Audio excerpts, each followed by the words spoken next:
Hello दोस्तों, आज का सेशन हम लोग देखने वाले हैं यहाँ संगीत के महत्वपूर्ण प्रश्नों को। ठीक है। सबसे पहले आप सभी का दोस्तों बहुत बहुत स्वागत है इस सेशन में। यहाँ आप लोग देखिएगा, संगीत से रिलेटेड जो आपके बीपीएससी में पूछे जाते हैं, बीपीएससी या फिर ईएमआरएस डीएसएसबी, तो दोस्तों बहुत सारे जो भी पेपर पूछे जाते हैं संगीत के, एस्टेट में भी पूछा जाता है, तो वो सारे प्रश्नों को हमने यहाँ पे सम्मिलित किया है। तो दोस्तों किस फॉर्म में प्रश्न पूछे जाते हैं, तो ये जो है बेस्ड जो आपका रहेगा बीपीएससी बेस्ड रहेगा। ठीक है। उसी पैटर्न पे आधारित प्रश्न हम यहाँ पे लेके आए हैं। यहाँ पे 5 ऑप्शन वाला है, तो आप लोग देख ही रहे हैं। ठीक है, तो चलिए हम लोग फटाफट जो है इन प्रश्नों का रिवीजन कर लेते हैं दोस्तों, जो कि एग्जाम के दृष्टिकोण से काफ़ी इंपॉर्टेंट है। तो इसको ज़रा सा भी आप लोग स्किप नहीं कीजिएगा। आप लोग सेशन को जो है पूरा का पूरा देख लीजिए और पूरा का पूरा याद कर लीजिए, क्योंकि जितने प्रश्न मैं करवा रहा हूँ दोस्तों, वो रियली आपके लिए काफ़ी हेल्पफुल होगा और बहुत ज़्यादा इंपॉर्टेंट आपके लिए साबित होने वाला है। तो दोस्तों सारे सेशन देख लीजिए, जाकर चैनल पे सारा उठा लीजिए, जितना भी सेशन करवाया हूँ आज तक सारा जो है इंपॉर्टेंट सेशन, जैसा कि स्टेट में मैंने करवाया था, तो मेरे जितने भी प्रश्न थे हूबहू सारे प्रश्न तो दोस्तों वही आ गए थे। तो बस मिलजुल कर अब बीपीएससी के लिए भी हम लोग कर रहे हैं, तो ये करते चलेंगे। चलिए, आपसे पहले कहना चाहूँगा, छोटी सी रिक्वेस्ट मेरे भाई, कि अगर आप लोग चैनल पे नए हैं या पुराने हैं और सब्सक्राइब नहीं किए हैं, तो सब्सक्राइब करके नोटिफिकेशन को ज़रूर आप अपने लिए ऑल पे सेट कर लीजिए, क्योंकि मेरा सेशन जो है हर दिन अपलोड होता है और हर दिन आप लोग के पास अगर पहले पहुँचे तो ये इतना काम कर लेना है। चलिए, पहला प्रश्न हमारा है दोस्तों कि तराना कब गाया जाता है। तो तराना की हम बात कर ले तो तराना कब गाया जाता है, पहले सबसे पहले हम बात करें तो तराना किस लय में गाया जाता है। तो तराना जो है लय, ये आपका हो जाएगा द्रुत लय। तराना द्रुत लय में गाया जाता है। प्रश्न ये भी पूछे जाते हैं, तराना कैसे गाया जाता है, तराना किस लय में, तो द्रुत लय में। और अगर बात कर ले तराना के आविष्कारक कौन थे, तो ये आपके हो जाएंगे अमीर खुसरो। ठीक है। अब आइए पॉइंट पे आते हैं। ये तो हो गया एक्स्ट्रा बात खत्म। अब पॉइंट हमारा क्या है, तराना कब गाया जाता है। देखिए, तराना जो है आपके द्रुत ख्याल के बाद गाया जाता है, इसलिए हमारा सही जवाब क्या हो जाएगा, ऑप्शन नंबर ए, द्रुत ख्याल। अगला प्रश्न की तरफ हम बढ़े तो दूसरा क्या है, तराना गायकी शैली में किसके समान है। एक मिनट, तराना गायक शैली इनमें से किसके समान है। तो दोस्तों बताना है, ख्याल के, ध्रुपद के, होली के, उपयुक्त में एक से अधिक या उपयुक्त में से कोई नहीं। तो इसका जवाब क्या रहने वाला है, फटाफट इसका जवाब। तो तराना जो है किसके समान, तो तराना जो समान होता है ना, वो किसके समान, तो ये आपके ख्याल के समान होता है। ठीक है, ख्याल के समान होता है। चलिए आगे देख लेते हैं। अगला प्रश्न है, किसने कहा था कि तराना के शब्दों का भी अर्थ होता है। जवाब दो। देखिए दोस्तों, ये प्रश्न अगर ज़्यादा डीपली में अगर बीपीएससी अगर पूछ ले तो प्रश्न आपको ऐसा भी पूछ सकता है। ठीक है, तो इसलिए मैंने सारे प्रश्नों को दोस्तों जैसे बिल्कुल सेट किया हूँ, बहुत अच्छे से आप लोगों के लिए सेट करके लाया हूँ कि किस तरह से बीपीएससी पूछता है, बस उसी पैटर्न पे आपका आधारित है 100%। तो ठीक है, चलिए प्रश्न क्या है, पूछ रहा है यहाँ पे कि किसने कहा था कि तराना के शब्दों का भी अर्थ होता है। तो जवाब इसका क्या हो जाएगा, स्वामी हरिदास, आमिर खां, या फिर बड़े गुलाम अली, या उपरोक्त में से एक से अधिक, या उपरोक्त में से कोई नहीं। कौन थे, कौन बोले थे, तो इसका जो जवाब हो जाएगा आमिर खां। आमिर खां क्या थे, ये इंदौर घराने के संस्थापक माने जाते थे। इंदौर घराने के संस्थापक कौन, आमिर खां। और आमिर खां प्रायः एक ताल का प्रयोग करते थे, एक ताल। ठीक है। देखिए, मैं जितना भी सेशन करवाऊंगा दोस्तों, सब में थोड़ा सा डिटेल्स तो बिल्कुल मेरा रहेगा ही रहेगा, क्योंकि मैं शॉर्टकट में कभी नहीं निकलना चाहता हूँ। क्योंकि अगर मैं जब तक आपको पूरी जानकारी नहीं दूंगा तो फिर मेरा सेशन करवाने का फ़ायदा क्या होगा। तो दोस्तों फ़ायदा कहीं ना कहीं मिलना चाहिए। तो आपको अगर फ़ायदा मिल रहा होगा दोस्तों, तो हमें भी फ़ायदा थोड़ा सा मिला दीजिए, आपका प्यार अपना दिला दीजिए। यानी कुछ नहीं, चैनल को सब्सक्राइब करके नोटिफिकेशन कॉल पे सेट, और साथ में अपने प्यारे अंगूठे से वीडियो को जो है लाइक भी एक कर दिया कीजिएगा मेरे भाई। ठीक है। चलिए, चतुरंग में कितनी वस्तुओं का मिश्रण है। देखिए, चतुरंग जैसा कि नाम से स्पष्ट है कि चतुरंग में कितनी वस्तुओं का मिश्रण है। तो चतुरंग में चतुर क्या है, आगे 4 लग रहा है, तो चतुरंग में क्या हो जाएगा, आपके 4 वस्तुओं का मिश्रण है। ठीक है। मैं जब हिंदी का सेशन पढ़ा रहा था तो वहाँ पे आपको बताया था कि चतुरंग, पंचानन, त्रिलोकी, वो सब जो थे बताए थे उसमें। अगर आप वो हिंदी से सेशन नहीं देखे हिंदी का, तो जाके आप लोग देख लीजिए, प्लेलिस्ट में चेक कर लीजिएगा हिंदी का। वहाँ पे मैंने बहुत सारा जो है सेशन जो है स्टार्ट कर दिया है, जो कि आपके एग्जाम के दृष्टिकोण से काफ़ी हेल्पफुल होगा। तो आप लोग देख लीजिएगा हिंदी के भी सेशन को। तो चतुरंग में जो है 4 वस्तुओं का मिश्रण है। तो भाई पता होना चाहिए कि कौन कौन से 4 वस्तुओं का मिश्रण होता है। तो देखिए, इसमें क्या होता है, एक आपके ख्याल के शब्द होते हैं, चतुरंग में ख्याल के शब्द होते हैं। दूसरा क्या होता है, तराना होता है।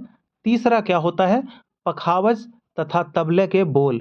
पखावज पखावज या तबले के बोल होते हैं, और एक चौथा क्या होता है, एक होता है सरगम। ठीक है, सरगम। यही चतुरंग में 4 अंग होते हैं, याद रखना, एक ख्याल के शब्द, तराना, तराना, ठीक है, और तबला या पखावज के बोल और सरगम, ये चतुरंग में 4 अंग होते हैं। 4 अंग अगर पूछ दे इनमें से कौन से चतुरंग का ये मिश्रण में शामिल नहीं है, तो हो सकता है कोई और दे दे, तो इसलिए इन सबों को भी याद रख लेना है। ठीक है, आगे बढ़ जाते हैं। अगला प्रश्न है, त्रिवट में कितने वस्तुओं का मिश्रण है?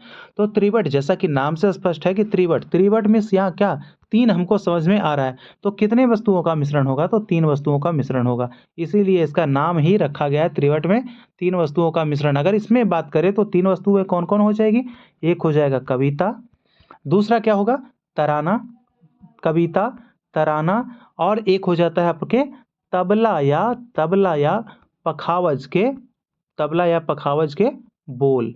तो ये आपके त्रिवट में 3 अंग, ठीक है, 3 मिश्रण, 3 चीज के, या 3 भाग या 3 अंग, ऐसे बस आप लोग को याद रखना है, कविता, तराना और तबला या पखावज के बोल। तो त्रिवट में 3 वस्तुओं का मिश्रण है। छठा नंबर, राग में प्रयोग किए जाने वाले स्वरों की तालबद्ध रचना क्या कहलाती है? देखिए यहाँ पे जो आपने शॉर्टकट में पढ़ा है ना, शॉर्टकट नहीं चलने वाला है, क्योंकि बीपीएससी जब भी पूछता है तो थोड़ा सा डिटेल्स में ही इजी ही पूछेगा, लेकिन अगर प्रश्नों को घुमाएगा तो बिल्कुल आप लोग भी घूम जाएंगे, इसलिए थोड़ा सा जो है उसी टाइप के प्रश्नों को लाया हूँ। राग में प्रयोग किए जाने वाले स्वरों की तालबद्ध रचना क्या कहलाती है? देखिए राग में जो प्रयोग करते हैं ना स्वर, उसकी जो जो रचनाएं होती है, जो तालबद्ध हो जाती है, उसको क्या कहते हैं? उसका जवाब क्या हो जाएगा? जवाब हो जाएगा स्वर मालिका। ठीक है, उसका जवाब ऑप्शन नंबर ए, उसको स्वर मालिका कहते हैं। स्वर मालिका अगर किसे कहते हैं? तो राग में प्रयोग किए जाने वाले स्वरों की तालबद्ध रचना को स्वर मालिका कहते हैं। ठीक है, चलिए आगे देख लेते हैं। नंबर 7, स्वर मालिका प्रत्येक राग में किस लय में हो सकते हैं? देखिए मैंने जो भी प्रश्नों को रखा है, तो एक टॉपिक पे 2 3 4 प्रश्नों को ही रखा है।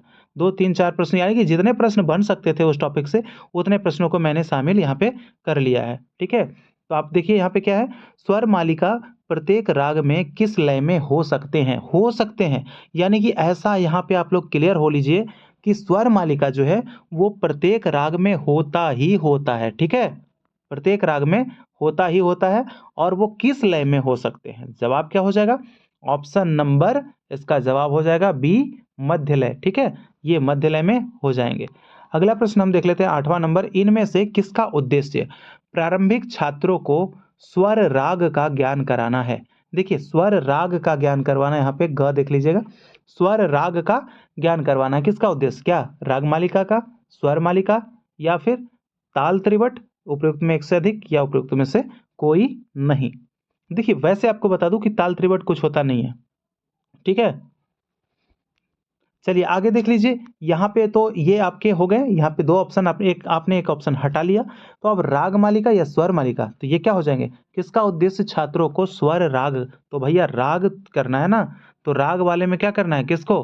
तो ये आपके हो जाएंगे राग मालिका। राग है, राग का परिचय करवाना है ना, तो कौन करवाएगा? राग मालिका। ऑप्शन नंबर ए हमारा सही जवाब। 9वां नंबर प्रश्न है, होली मुख्यतः किस राग में गाई जाती है? देखिए अगर होली की बात करें और मुख्य बात करें, तो मुख्यतः जो है प्रायः जो है किस राग में, जो जिसमें ज्यादा, तो उसका जवाब क्या हो जाएगा? Option number A. ठीक है, ऑप्शन नंबर ए, काफी, होली। ठीक है, ये आपके हो जाएंगे काफी में। चलिए आगे देख लेते हैं हम लोग। अगला प्रश्न हमारा क्या है, 10 नंबर का, राम नाम आश्रम की स्थापना किसने की थी? राम नाम आश्रम की अगर हम बात कर ले, तो राम नाम आश्रम की स्थापना किसने की थी? इसका जवाब क्या रहने वाला है, किसने किया था? तो इसका जो जवाब हो जाएगा ना राम नाम आश्रम का, तो वो आप स्थापना करने वाले पलुस्कर जी थे। ठीक है, Vishnu Digambar Paluskar, option number B. कहाँ किए थे? तो ये किए थे कहाँ? नासिक में। ठीक है, याद रखना है कहाँ? नासिक में, क्योंकि ये जब गंधर्व महाविद्यालय जो है अपना बंद कर दिए थे ना, जब उनके पास, जब गंधर्व महाविद्यालय जब उनके कर्ज में जब डूब गए थे, तो ये सब कुछ वहां से छोड़कर क्या किए, ये राम नाम का जाप करने लगे, और ये नासिक गए, और नासिक में ही क्या किए, भगवा पहन लिए, और ये नासिक में राम नाम आश्रम की स्थापना किए थे। ठीक है, याद रहेगा ना? चलिए आगे देख लेते हैं। अगला प्रश्न है 11 नंबर, संगीत बाल प्रकाश ग्रंथ में कितने भाग हैं?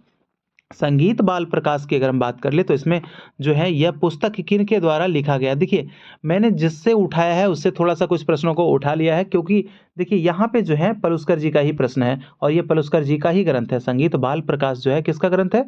पलुस्कर जी, पलुस्कर। तो ये आपके जो है संगीत बाल प्रकाश ग्रंथ, इसके जो पूछा जा रहा है कि कितने भाग हैं, तो भागों की हम बात कर ले तो भाग हो जाएंगे इसके 20 भाग। अगर 36 बात करें तो ये आपके क्या है, नाट्य शास्त्र जो कि भरत मुनि के द्वारा लिखा गया है, उसमें 36 अध्याय हैं। और 7 क्या है, ये सप्ताध्यायी है, सप्ताध्यायी जो कि संगीत रत्नाकर है, संगीत रत्नाकर को कहा जाता है और इसको सारंगदेव ने लिखा है। ठीक है, चलिए इस तरह से आगे देख लेते हैं। अगला प्रश्न हमारा क्या है, अमीर खुसरो का जन्म कब हुआ था, बताना है अमीर खुसरो का जन्म कब हुआ था। तो इसका जवाब क्या रहने वाला है, इनका जन्म हुआ था 1235 ईस्वी को। ठीक है, 1235 ईस्वी को। कहाँ? एटा, एटा जिला के पटियाली गांव में। एटा जिला के कहाँ?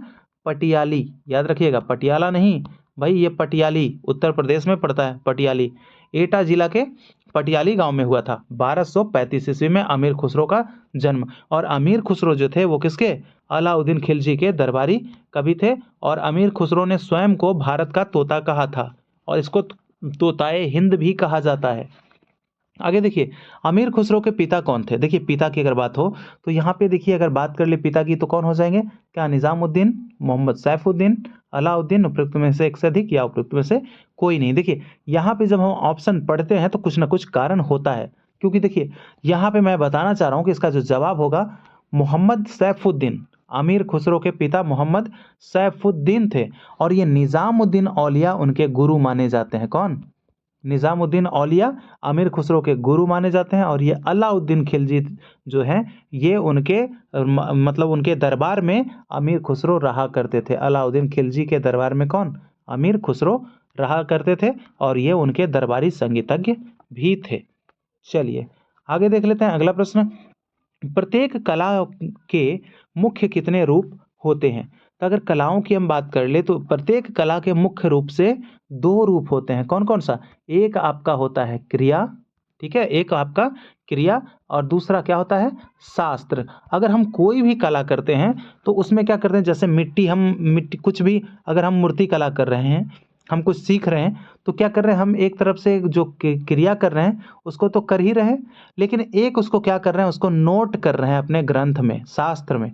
तो उसके माध्यम से क्या होता है कि हम शास्त्र पढ़ें उसके बाद ये करें, ठीक है, तो उसके बाद ये करें।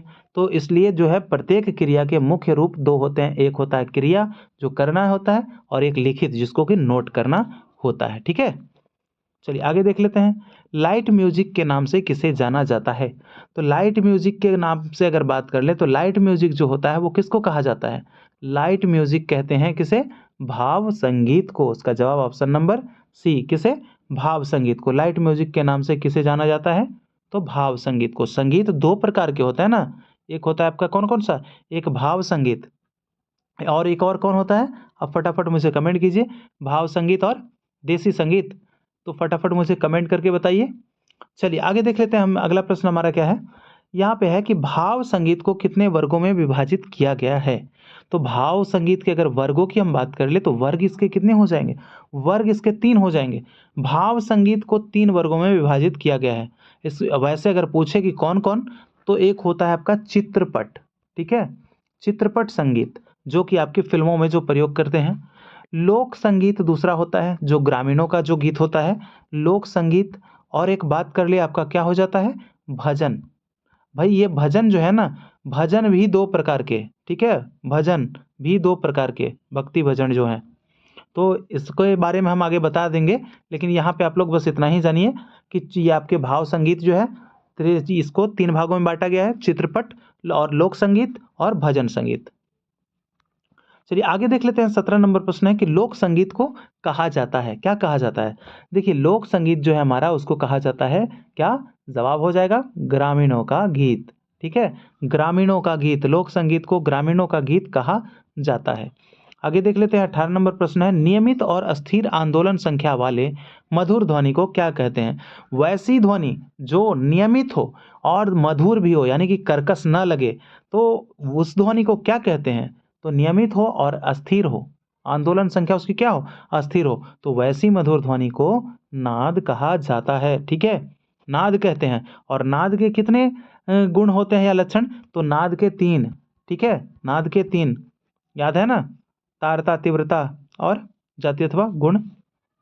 चलिए आगे देख लेते हैं, नाद की ऊंचाई और निचाई किस पर निर्भर करती है। देखिए ऊंचाई निचाई जो होता है नाद की, ये इसके क्या है, तीन तीन प्रकार के होते हैं ना, नाद के 3 जो है आपके, तो उसमें एक आपका हो जाता है तारता, तीव्रता और क्या हो जाता है, नाद की जाति अथवा गुण। तो उसी में से आपका एक आता है कि नाद की ऊंचाई निचाई, जिसको कि हम किस नाम से जानते हैं, तारता जिसको हम कहते हैं। ठीक है, याद रखिएगा, जिसको हम तारता कहते हैं उसे ही ऊंचाई निचाई कहते हैं। इसको इंग्लिश में पिच कहा जाता है, पाश्चात्य संगीत में इसको पिच बोलते हैं, इसी को पिच बोलते हैं। ठीक है, अब देखिए क्या कह रहा है कि किस पर निर्भर करती है, तो इसका जवाब क्या हो जाएगा, ये जो निर्भर करेगा आपके आंदोलन संख्या पर निर्भर करेगा। क्योंकि आंदोलन संख्या हम जैसे जैसे ऊपर बढ़ते जाते हैं, जैसे यहाँ पे सा, रे, ग, म, तो हम जैसे जैसे थोड़ा सा ऊपर बढ़ते चले जाते हैं, तो यहाँ पे क्या होता है कि ये जो है हमारा आंदोलन संख्या भी बढ़ते चला जाता है, इसलिए थोड़ा सा कोई स्वर उससे ऊंचा हो जाता है अगला, फिर उससे अगला और ऊंचा हो जाता है, तो इसी प्रकार से। ठीक है, उम्मीद है समझ गए होंगे। आगे देख लेते हैं, अगला प्रश्न है, क्रमानुसार 7 शुद्ध स्वरों के समूह को, देखिए यहाँ पे चूकना नहीं है, प्रश्न जो है सप्तक में चूक जाएंगे, थाट में चूक जाएंगे, तो ये सब जो है आपको क्या होता है कि कंफ्यूजन नहीं पैदा करना है, बिल्कुल देखना है आराम से कि क्रमानुसार है यहाँ पे, 7 स्वरों के समूह को क्या कहते हैं। ठीक है, ये कैसे हैं, क्रम अनुसार है, याद रखिएगा क्रम अनुसार है, तो इसको क्या कहेंगे, सप्तक। ठीक है, एक सप्तक जो है आपका ये क्रम अनुसार है, तो क्रमानुसार 7 शुद्ध स्वरों के समूह को सप्तक कहते हैं। आगे देख लेते हैं, 21 नंबर का प्रश्न है कि प्राचीन संस्कृति ग्रंथों में, यहाँ पे संस्कृति नहीं संस्कृत होना चाहिए, क्योंकि प्राचीन संस्कृत ग्रंथों में थाट को किस नाम से जाना जाता है। तो थाट को जो है प्राचीन ग्रंथों के अनुसार अगर बात करें, थाट को पहले क्या कहा जाता था, तो इसका जवाब हो जाएगा मेल कहा जाता था, जो कि आज के दक्षिण संगीत पद्धति में, ठीक है, दक्षिणी संगीत पद्धति में आज भी इसे मेल ही कहा जाता है, आज भी इसे मेल ही कहते हैं। और वहाँ कुल कितने 19 मेल माने जाते हैं, हालांकि वेंकटमुखी ने तो 72 बताया, लेकिन मेल जो है 19 ही वहाँ पे प्रचलन में है। चलिए 22 देखते हैं, 22 नंबर, प्रत्येक थाट में अधिक से अधिक और कम से कम कितने स्वर प्रयोग किए जाते हैं। तो अधिक से अधिक और कम से कम, ठीक है, अधिक से अधिक और कम से कम, देखिए क्रमशः हमें क्या देखना है, पहले अधिक वाला उसके बाद कम वाला, तो क्रमशः पहले अधिक कौन सा होगा, अधिक ये आपका 7 और कम से कम 5। ठीक है, कम से कम क्या 5 यहाँ पे, लेकिन ये आपको 5 होगा तब होगा, लेकिन अगर इस हिसाब से हम देखें तो यहाँ पे हमारा आंसर क्या हो जाएगा, उपयुक्त में से कोई नहीं। क्यों, क्योंकि अधिक से अधिक क्रमशः 7 पहले और कम से कम कितने स्वर, तो कम से कम 5 स्वर, तो ये हमारा अधिक पहले है तो पहले ये रहेगा ना अधिक वाला, और ये कम है तो ये उसके पीछे रहेगा, तो यहाँ पे है कोई 7 और 5 वाला नहीं है, इसलिए हमारा आंसर उपयुक्त में से कोई नहीं। ठीक है, चलिए आगे देख लेते हैं, 23 नंबर प्रश्न है, 10 थाटों के संकलनकर्ता कौन थे। जवाब देना है, 10 थाटों के जो संकलनकर्ता थे वो कौन थे। उसका जवाब हो जाएगा पंडित भातखंडे, इन्होंने ही 10 थाटों की रचना की है, इन्होंने ही 10 थाट को बनाया है। किस आधार पे, तो वेंकटमुखी के जो 72 मेल थे दक्षिण पद्धति के, तो 72 मेलों के आधार पर इन्होंने 10 थाट की रचना कर दी। किन्होंने, तो ये पंडित भातखंडे ने। और दोस्तों प्रश्न अगर बने कि पंडित भातखंडे पेशे से क्या थे, तो जवाब देना है पेशे से वकील थे। अगला प्रश्न देखते हैं, 24 नंबर, राग के कितने लक्षण माने जाते हैं। देखिए राग के लक्षणों की हम बात कर ले दोस्तों, तो मैं बताऊं आपको कि राग के 10 लक्षण माने जाते हैं। कौन कौन से, नोट कर लीजिएगा आप लोग। एक होता है आपका ग्रह, ठीक है, ग्रह, फिर होता है अंश, ग्रह अंश, न्यास, अपन्यास, ग्रह अंश न्यास अपन्यास, क्या होता है, साड़त्व, साड़त्व, औड़त्व, औड़त्व, साड़त्व के बाद औड़त्व, उसके बाद फिर अल्पत्व, अल्पत्व, बहुत्व, बहुत्व, और क्या होता है मंद्र, और मंद्र, और तार। तो ये आपके 10 प्रकार के हो गए, राग के 10 ये लक्षण हो गए। कौन कौन से? ग्रह, अंश, न्यास, अपन्यास, षाढ़त्व, औढ़त्व, अल्पत्व, बहुत्व, मंद्र और तार। इन सबों को इसलिए याद करना जरूरी हो जाता है क्योंकि अगर हो सकता है पूछ दे प्रश्नों में, यहाँ पे दे दे ऑप्शन में 3 आपका पूछ दे कि इनमें से कौन सा राग के लक्षण नहीं है, तो इसलिए ये सब जो है याद करना इंपॉर्टेंट हो जाता है। ठीक है, अगला प्रश्न, कौन से स्वर किसी राग में कभी एक साथ वर्जित नहीं होते हैं? देखिए, राग के लक्षण के बारे में बात करें तो कौन से स्वर हैं वैसे जो कि एक साथ कभी दोनों वर्जित नहीं होते हैं? तो इसका जवाब क्या होने वाला है? इसका जवाब हो जाएगा म और प। ये आपके ऐसे स्वर हैं जो कि कभी एक साथ वर्जित नहीं होते हैं। ठीक है, चलिए आगे देख लेते हैं। अगला प्रश्न हमारा 26 नंबर का क्या हो जाएगा? प्रत्येक राग में क्या आवश्यक है? तो आवश्यक पूछा जाता है, क्या आवश्यक है? वादी, संवादी, आरोह, अवरोह या पकड़, क्या आवश्यक है? तो भाई इसका जवाब जो हो जाएगा बहुत सावधानी से देना है, इन सभी हो जाएगा इसमें से।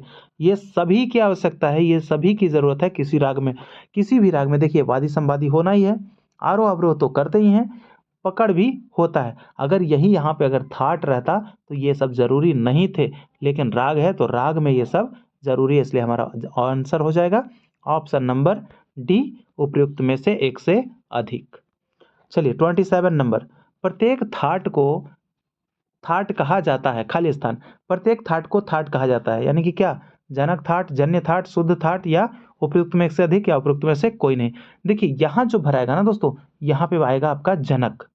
प्रत्येक थाट को जनक थाट कहा जाता है इसलिए क्योंकि उसी थाट से जो है रागों की उत्पत्ति मानी जाती है, यानी ये जनक हो गए, ये पिता हैं, और इनसे क्या होता है, जो आश्रय राग जो होते हैं उनको जनक थाट भी कहा जाता है। ठीक है, तो और जो उससे जन्य, जैसे कि आपके अगर हम बात कर ले भैरव से, तो भैरव से जो जन्य है एक आपका राग हम ले लेते हैं रामकली। ठीक है, रामकली हम राग ले लेते हैं, तो ये रामकली आपके भैरव थाट से जन्य जन्य राग हो पूछे तो जन्य आपका रामकली हो गया। अगर जनक राग पूछे तो जनक फिर ये हो जाएंगे, क्योंकि जनक होता है पिता, तो जनक राग भैरव। प्रश्न बनेंगे कि रामकली का जनक राग कौन है? तो भैया जनक राग तो भैरव है।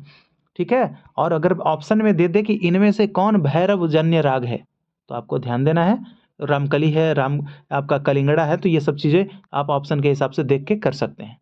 तो यहाँ पे समझ पाए होंगे कि प्रत्येक थाट को जो है जनक थाट कहा जाता है, क्योंकि प्रत्येक थाट से कुछ कोई ना कोई राग उत्पन्न माना ही जाता है, और थाट कितने हैं टोटल? 10 थाट हैं। ठीक है, चलिए 28 नंबर, वर्ण कितने प्रकार के होते हैं? अगर बात कर ले वर्णों की तो वर्ण जैसे है तो वर्ण 4 प्रकार के होते हैं। देखिए प्रश्न एक ये भी बनेगा ना कि वर्ण किसे कहते हैं?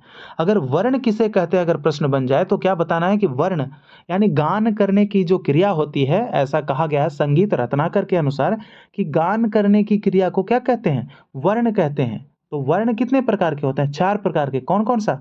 एक आपका स्थायी वर्ण, ठीक है, आरोही वर्ण दूसरा होता है, अस्थाई वर्ण, आरोही वर्ण, तीसरा अवरोही वर्ण, अवरोही, और चौथा क्या होता है? चौथा आपका संचारी वर्ण।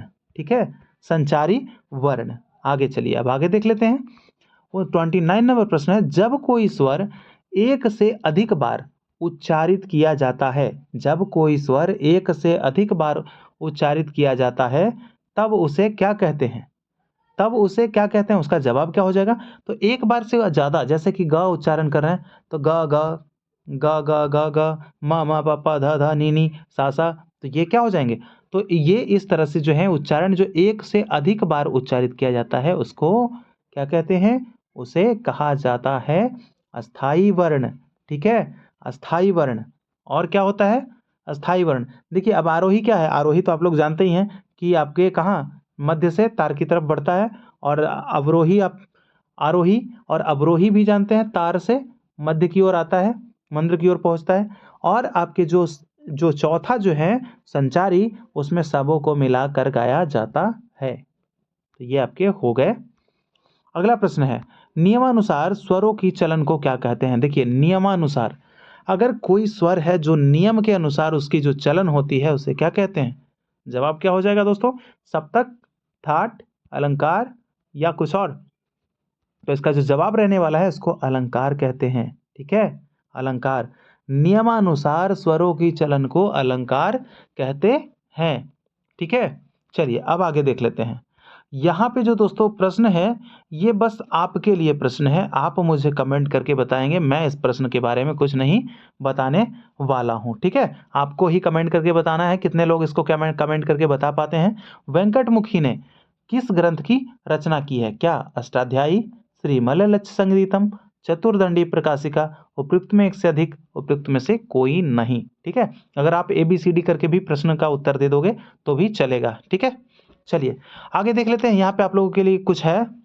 जान भर तू अपने पंखों में, तुझे आसमान लांघना है, अभी से ही क्यों थक रहे हो, बस थोड़ा सा ही फासला है। तो दोस्तों बस थोड़ा सा ही फासला है, बिल्कुल थकना मना है, फासले को जो है कम कर लेना है बिल्कुल। तो हमेशा लगे रहना है, आप बिल्कुल जितना ज़्यादा से ज़्यादा समय हो सके तो वो अभी इस पे दीजिए और बिल्कुल सिलेक्शन लेने की बारी है आपकी। ठीक है, तो चलिए फटाफट मुझे बताइए कमेंट करके कि यह सेशन आप लोगों को कैसा लगा है। और दोस्तों उम्मीद है कि आप लोग हिंदी वाले सेशन को भी देख रहे होंगे और अच्छे से प्रश्न वहाँ भी कर रहे होंगे। ठीक है, और जीके जीएस के लिए भी मैंने 2 सेट जो है अपलोड किया था और कर दूंगा दोस्त, थोड़ा सा समय कम मिलता है क्योंकि मेन प्रायिकता जो है आपके संगीत की तरफ रखा हूँ तो इसलिए। ठीक है, तो चलिए कोई बात नहीं, आपके सारे प्रश्न जो हैं वो क्लियर करवा लेंगे। मिलते हैं अगले सेशन में, तब तक के लिए इजाज़त चाहते हैं। जय हिंद, जय भारत।